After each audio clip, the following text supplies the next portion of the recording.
All right there, everyone. The Yellow Vest Uprising is spreading across the world, even making its way to Taiwan. That's what we'll be talking about. On today's video, we are officially entering into week 6 of the Yellow Vest protests, and as far as the corporatist globalist media is concerned, well, they were all done, right? They've dissipated. They've begun to disappear.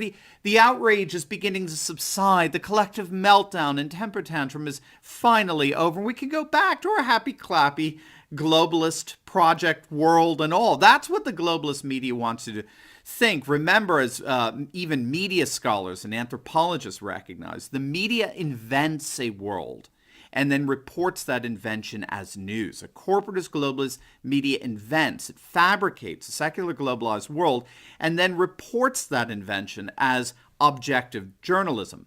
But what's really going on is actually quite different. The Yellow Vest Uprising that began in Paris and swept through the nation to include upwards of 250,000 people within France just really captures the heart of the dissatisfaction, outrage that quite literally tens, if not hundreds of millions of people have with globalization. Globalization remakes the world according to what scholars call a global division of labor. And that's where manufacturing and industrial factory jobs are all shipped out to third world nations, while capital and finance are relocated around urban centers, creating a double process of deindustrialization and gentrification. So deindustrialization is caused by shipping manufacturing jobs to third world nations, and the gentrification involves a massive increase in the cost of living in urban areas. And this double process of deindustrialization and gentrification has left rural populations completely disenfranchised from the globalist economy. So on the one hand, they have no factories to work at anymore in their rural areas where they live, since all the factories have been shipped overseas. And so the only jobs now are in urban areas where all the capital and finance has been relocated. But because capital and finance have centered in urban areas, it's attracting very high-paying white-collar professionals who've in turn gentrified the cities, which involves raising the cost of living beyond anything that rural folk can afford. And so, we talked about this in other videos, one scholar in particular has pointed to the growth of what he calls peripheral France, which is made up of people who can't live in urban centers, but who can't find jobs in their rural areas. So more and more they feel like they've been completely shut out from the national conversation and decision making. And of course, to make matters even worse, Macron decides that he wants to slap a massive fuel tax on these people as they commute from their rural homes into the cities for work. So of course there was going to be a massive uprising. So in many respects, the Yellow Vest Uprising captures the heart of why so many people in France, in particular, are rightly disaffected and outraged over the world being remade in a globalist image. But what we're finding, of course, is it's not merely France. Actually, it's far from it. The Yellow Vest Uprising appears to be as global as globalism itself. The first protests that we saw outside of France started to appear in Belgium and Netherlands. Now, again, what took the political and media elite by surprise was that neither Belgium nor the Netherlands had instituted a fuel tax or anything like that, which we're told was the sole cause of the massive uprisings in France. But as we've noted on several videos, the fuel tax was simply the straw that broke the camel's back. The uprising isn't about taxes per se. It's not even about government policies per se.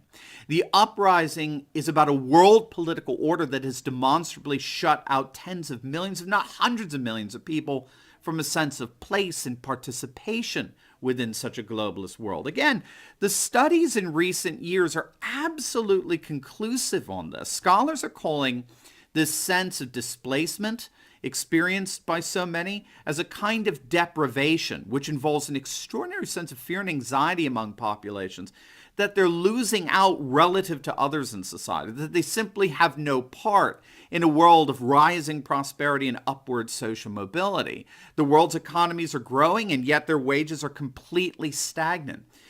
Employment in urban areas is flourishing, and yet their rural areas are becoming, digressing rust belts. Again, just take, for example, youth employment, right? Youth unemployment, I should say. The economic collapse of 2008 hit Europe hard, but particularly the young. Net unemployment in the Eurozone fell by 6 million between 2008 and 2013, and half of those affected were under the age of 25. The Economist magazine points out that in southern and Mediterranean Europe, youth unemployment remains appallingly high, and those who do work get pretty subpar jobs that are low wage, often part-time, and so it's no coincidence that millennials' confidence in the European Union for economic integration has imploded. For example, in Spain, only about 30% of youth support the EU. While in Italy, it's down to only 12%. And we're just seeing similar attitudes among the wider population demographics. For example, 64% of Brits, 77% of Germans all agreed with the statement, the poor get poorer and the rich get richer in capitalist economies. We're finding huge percentages of populations that feel that they have no future in this brave new globalist world we're embarking on. And so this whole silly notion of, wait a minute, why are these people protesting in Belgium and Netherlands? We didn't raise their taxes. It just appears to be nothing short of, frankly, a willful ignorance of what's really happening. And this is because it's not just France, it's not just Belgium, it's not just the Netherlands. Yellow Vest protests have spread to Portugal, to Canada, and yes, even Taiwan. CNN reported just the other day that a massive demonstration in Taipei involved protesters calling for reform of the entire Taiwanese tax system. Now, the demonstration was put on by an organization known as the Legal Reform League, which was formed back in 2016, and they've demonstrated before, but this is the first time they donned the yellow vests in solidarity with populist uprisings going on all over the world. Similar sentiments were echoed recently in Portugal. A spokesman for their yellow vest protest said, look, this movement is not aligned with any political party. It's not aligned with any political platform. We simply want to tell the government, we're tired of your corruption. We're tired of your excessive taxation. And here's the doozy. We're tired of paying to sustain the political class. Again, this is not a matter of a policy reform here or there, tinkering with this or that within the system. This really is a rebellion against an entire political and economic order.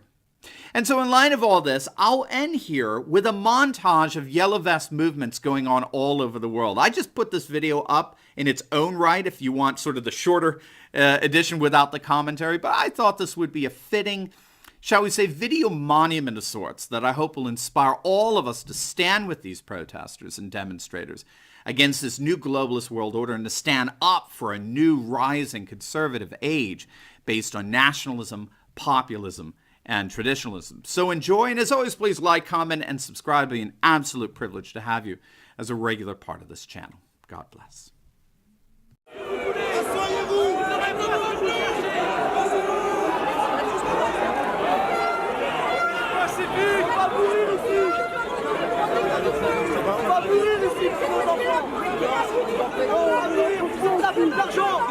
Vous êtes là pour l'argent, 2500 €. Vous êtes là pour nos enfants.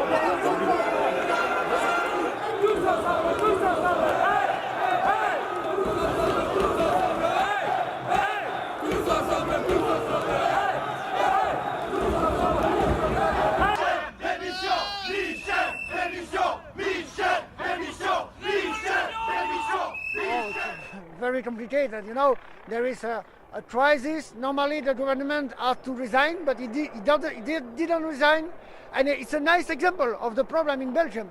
These people, they speak about democracy, but they don't use democracy. Normally, in a really democracy, the first minister, Charles Michel, has to resign. He didn't do it. That's the first thing. And second way, it's a total capitalist political for the people who have a lot of money, but for the little people, for the poor people, they don't do anything.